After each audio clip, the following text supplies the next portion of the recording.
woman must not depend upon the protection of man, but must be taught to protect herself, and there I take my stand.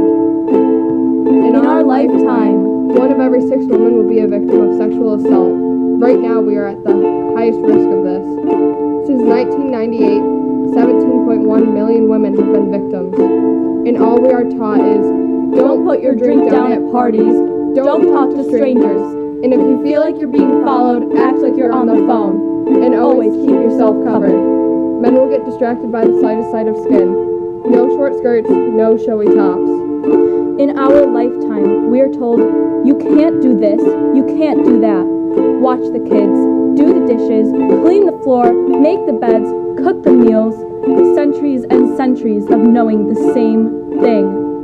No education, no jobs, no income, only from the man. Marry for the money and don't leave him.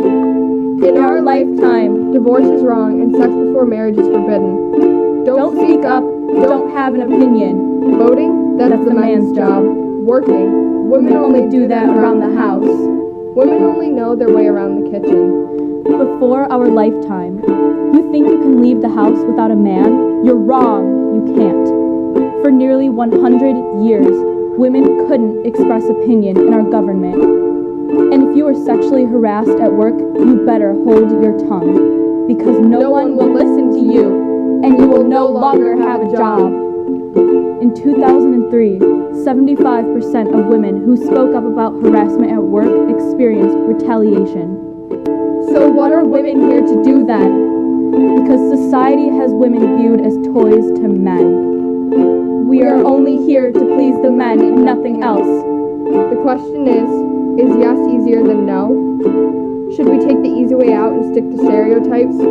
Continue to please our men and hold our tongues? Every culture or force has taught women to be nice, quiet, and polite, and protect others' feelings before our own. And to think we are only here for other people's pleasure. We have been told that our fears do not matter. Somehow society decided that dreading walking down a sidewalk alone is irrational, because catcalling and sexist comments should be seen as a compliment, right? When did we decide to treat each other like emotionless animals? And when will we decide that this is wrong? When will we decide enough is enough? And decide that there will be no more abuse, no more pressure to dress to impress or to dress to protect, no more groping or unwanted touching, no more stares, no more following, no more spiking of drinks, no more denial of basic human rights. These are the struggles all women are facing, waiting, fighting, working for a better life. They built walls around us, but they are made of glass that we will shatter. In our lifetime, we will speak and society will listen. For years of toil and the lifetimes of work before us are not ignored and not done in vain. We are the ones who will give women a voice. We are the ones who will push humanity forward. We are the ones who will show the world justice and equality, not just for women, but for all people, now and forever. After our lifetime, women will walk free, not afraid to go outside in the dark, not afraid to run a business or to be an engineer, not afraid to pursue a successful future equal to that of a man, not afraid to set their drinks down, and not afraid to wear a pair of shorts in the summer's heat, not afraid to live in this world. After our lifetime, society will change. It will gain its humanity and realize that gender has no boundaries.